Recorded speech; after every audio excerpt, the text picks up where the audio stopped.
Hello, everybody. I'm Kai. Let's have a very interesting conversation today. And I think it's interesting because I was talking to a client this morning and she told me, why don't you make a video about this? And I said, yeah, I think it's a good idea because it's going to help her and it's going to help you guys too. Or at least I hope it helps you. She's having issues at home. Okay. And she said that she's tired of listening to people, of people talking about her, or feeling that people talk about her and giving too much power to people, etc. And she wanted to stop that because it's bugging her and it's been bothering her for so many years. Which I said, does it bother you really? And you want to stop that? She said, yeah, I want to stop doing that. I want to stop being like that. Which I said to her, do you really want to do it? Because if you really want to do it, you just make the decision and do it. Yeah, but it's not that easy. No, what is not easy is that you don't want to come out of wherever you are, regarding that situation. Why? Because it's giving you something. It's giving you a sense of importance, maybe, or it's making you feel connected to the other person or the other people. That's why you don't come out of that. Okay, whenever you decided, whenever you were little, whatever, that you decided that was okay with you and that's the way you perform and the way you move and the way you do things, then you make that a part of you. So getting yourself rid of that part is going to make you be what exactly? Yes, I can say I want to be a millionaire, a multimillionaire, a billionaire because they have this amazing life and things. But in the process of becoming a millionaire, there are things that I'm going to leave behind. If I'm not okay to with leaving those things behind, then I'm not going to be that multimillionaire that I say I want to be. Because I'm going to have a different life. I'm going to see different things. I'm going to act differently. I'm going to live in different places or in a different place. My reality is going to somehow be different from what it is right now. So if you're not okay with changing that, then you're not going to change. You can make the decision, I told her, that like you can change that cold turkey, like somebody that smokes and say, I don't want to continue smoking, so I'm cutting this. And they cut that and they stop smoking for the rest of their lives. The same way you can make that decision, but you don't make the decision just because you are attached to the thought or to whatever that situation gives you. But if you want to change that, there are things that you can do. She said, what? I said, I'm glad you asked because I'm about to tell you. The first thing I'd like you to do is don't think about necessarily purpose. What's my purpose in life? What's my purpose in this relationship, in this situation? Instead of thinking purpose, think vision. Think yourself a company. Yeah, every company has a vision statement, which means that their vision is something they want to reach. Let me give you a simple example. There is a company called, let's say, Arista. It's a bakery, makes the bread for McDonald's and Starbucks and places like that, for instance. Let's say that Arista's vision statement is that they want to build 10 companies in Latin America by the end of 2025. There's a vision statement that says that everything that the company does is geared towards that. I don't like to call it goal, but that vision. Yes, we want to have 10 companies in Latin America 2025. So everything that we do and how we make the money and put money aside, etc., is to get to that point. Yeah. By the same token, you can create a vision statement for yourself where you see yourself in this manner. I told her, create a vision statement for you where you say you are this kind of person first. And then you create a vision statement. You can put it all together if you want. Another vision statement that states how you are in your finances. What's your vision in your finances? Because that's going to make you take the steps to get there. You don't necessarily have to open the 10 companies, but you can't open 9. And if you open 9, that's actually very good. Okay. So she's like, oh, okay, I get it. I'm following. I said, well, perfect. Now explain that to me a little bit. Give me, don't be too specific, but give me something about your vision statement. Tell me what your vision statement says.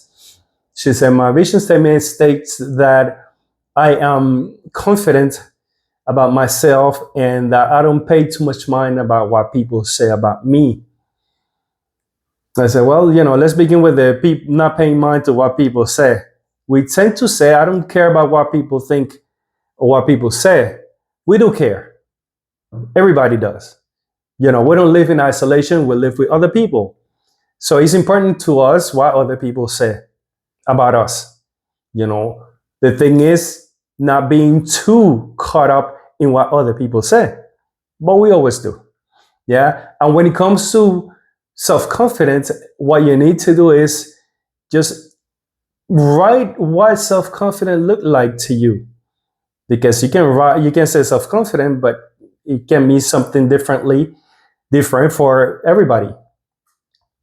So write that down. Once you write that down, then whatever things you can do is taking steps towards being that person. Now, to be that person, you don't have to wait till tomorrow. You can start being that person today.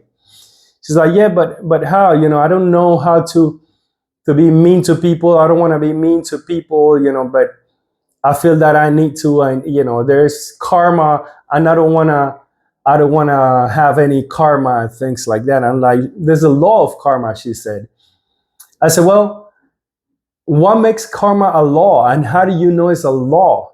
She said, well, I'm sure it's a law. No, you're not sure it's a law. You think it's a law. You learn that in your metaphysics and spirituality things, but that doesn't make it a law. It's just something that is there that might be true or might not be true. You don't know for sure if it's true, because there's a whole lot of people that do bad things, very bad things, and they continue living life like nothing happens. Something might happen to them later or not.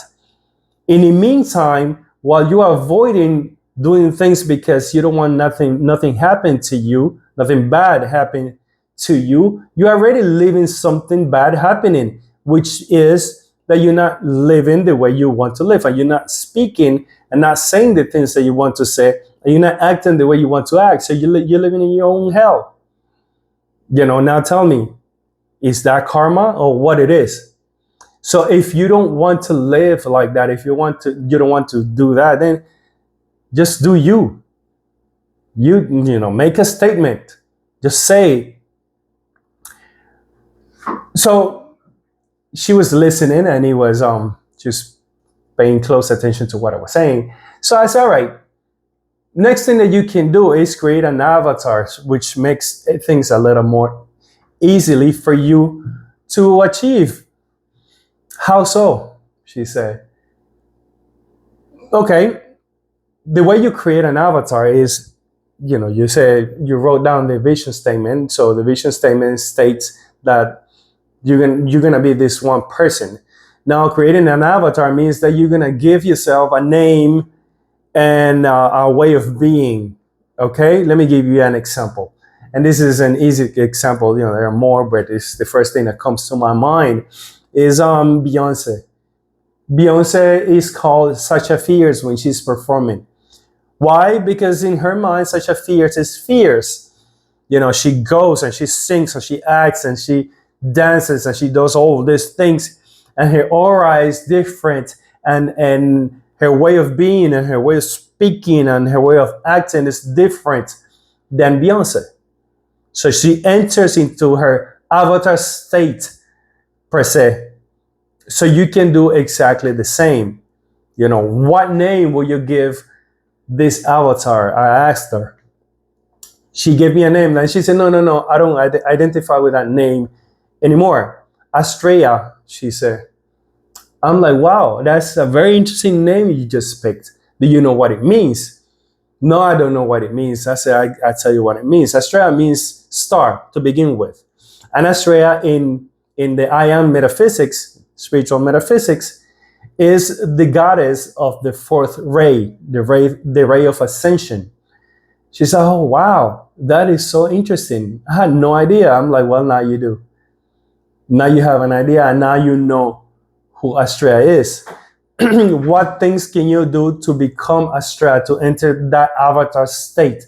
I'm talking as if I was the last Airbender, in the last Airbender cartoon, which I love, by the way. And she said, "Well, I watch a lot of videos about." I said, stop. Because if you're watching a lot of videos, it means that for the videos to remind you that you are that avatar, then you're not gonna become the avatar. Okay? The avatar state has to come from within you, not from without, even though there's no within and without. Yes? Find something that feels good to you, that you can say, yeah, this is what I'm gonna do to become the avatar every day, if you want to become the avatar every day. Me, myself, because I've been in that position too, excuse me, what I do is in the morning I use 2 words. Remember to remember. That's actually 3 words, but yeah. Remember to remember. That's what I use to enter my own avatar state. To enter that man that is assertive, that is not necessarily fearless, but I take the steps to do what he said he needs to do. An eloquent man, a man of integrity. That man. So I say, remember to remember. So when I said that in the morning, I turn into that person. Yeah. So what's that person's name? Is Kaiser. I just like my name, Kai. So it's Kaiser. Excuse me, I have a little cold, still fighting a little cold. So you use Astrea, that Astrea. You can even use the Astrea name to enter that avatar state and become that person. You're not gonna become that person by thinking that you can be that person. You become that person by becoming the person, that taking the steps like that person, like speaking like that person. That's how you become that person. Okay? She's like, "Oh, that's very interesting. I think I can do that." I said, "Yeah, of course you can do that." Another thing, excuse me, that you can do is write an obituary. Excuse me. She said, "Why?" Somebody that bought my book, Self-Importance and Bullshit, said that she read this part and it hit her hard, because I wrote an obituary on my book. You can find it on Amazon. I put the links below. And I say, my name is so-and-so. I lived and died this time. I left my brother and sisters behind. And I said a whole lot of things on the obituary where I wrote it to make peace with death. Which is a big issue that we have. We don't want to make peace with the fact that we're gonna die. So if you write that, it's gonna be strong. It's gonna be strong, and you're gonna feel weird writing your obituary, but it's gonna help you move forward. And it's gonna help you take those steps and remind yourself that you're not gonna be here forever. Like I was listening to something a few minutes ago that says if by the time that you're 50, you only have like 25 more summers in your life. If you live the average life expectancy in the US. So if you live that, then you only have 25 summers to live. About. That's if you don't go before. Or sometimes you might live after. But imagine then, how many summers, how many winters, how many full moons, how many all of that. Not many. And every day that passes, that you think about, oh yeah, no, I'm gonna do this, but I'm not doing it. It's just another day that is discounted to your life account. Yeah, they take that day out, and then the other day out. And yes, not everybody was born, so it's like Nike said, not everybody is a champion or something like that. Not everybody can be a champion. Something like that. I'm paraphrasing. But the point is that not everybody's going to take the step. And not everybody is born to be those things they say they want to be. But if you are one of those, then I'm here for you. I'm here for you. Understand that if you become at peace with the fact that you're going to die, everything else in your life becomes easy or easier. Yes? Because that's the top fear that we have in the world, to die. And not just die, but die alone. You know, thinking that nobody's going to love us for the rest of our life and we're going to die alone and those things. So write your obituary. So to recap, we're going to do the vision statement. Okay? Now, remember, you don't want to watch this video and then just do nothing about it, because it's not going to help. So if you do something, you write it, and then we can have a conversation about it, and then you can learn more. You know, write down in the comments what's the name of your avatar and how is that avatar. Yeah. So you write down your vision statement. You write it as specific as you can, so you know where you're going to. Yes. Again, it can be about your finances. It can be about your life in general. It can be about your love life. You know, who do you see yourself with later on? What's your vision about relationship? And the things that the steps that you take are going to help you get there. Okay? The vision statement. The other part is the avatar. What is the name of the avatar? How does the avatar speaks? How the avatar carries himself or herself? Write those things down so you know who you're going to become. Get a couple of words or whatever works for you to remind yourself to get into the avatar state. It might not work the first day, it might not work the second day, but if you continue to do it, you're going to remind yourself that you are that thing, that you're going to act like a champion and walk like a champion. Yeah? And the third and last is write an obituary. Obituary about your life, and be honest. If you're not honest, it makes no sense to do it. Yes? So do it like that. And then tell me how it goes. Tell me if it helped you or if it didn't help you. Okay? We're going to leave it at that. Remember, write down the information below, questions, comments, anything. Let's just continue the conversation. I will see you on the next one. Later.